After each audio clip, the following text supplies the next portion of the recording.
ایک شخص ہے ہمارے فیلڈ کے نا، تو ان کو میں نے آپ کی ویڈیو بھیجی تھی جس میں آپ وہ پوڈ کاسٹ میں فرما رہے تھے کہ میرے 19 بچے ہیں، پھر اس کے ساتھ بیان تھا کہ میں قوم سے شرمندہ بھی ہوں. تو اسے میں نے یہ ویڈیو بھیجی، اس نے کہا کہ میری ویڈیو بنا کے مفتی صاحب کو بھیجے. الحمدللہ 4 شادیاں، 43 بچے اور ان قریب 45 ہو جائیں گے. ویری گڈ، ماشاء اللہ. اگر مسجد نہ ہوتی تو کلیپنگ کرتے. ان کے لیے کوئی پیغام ریکارڈ ان کے لیے پیغام یہ کہ اور اسپیڈ بڑھاؤ تھوڑی سی. مسلمان پیدا ہو رہے ہیں نا، توحید پرست پیدا ہو رہے ہیں. ہمارا لبرل طبقہ بولے گا یہ کیا بچے برساتی مینڈکوں کی طرح پیدا کر دیے، 2 ہوں تمیز کے ہوں. حالانکہ ان کے 2 جو ہوتے ہیں وہ تمیز کے نہیں ہوتے.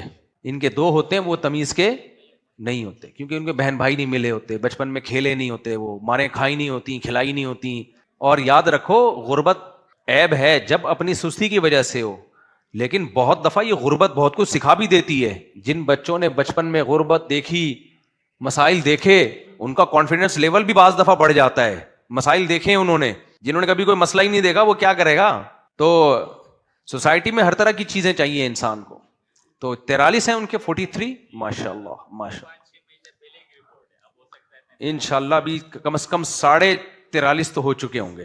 السلام علیکم مفتی لیکن صاحب. ایک بات ان سے کہنا، تربیت بھی کریں، صرف پیدا نہیں کرنا ہے، ان کی فکر بھی کریں. جو میں بتاتا رہتا ہوں بیانات میں.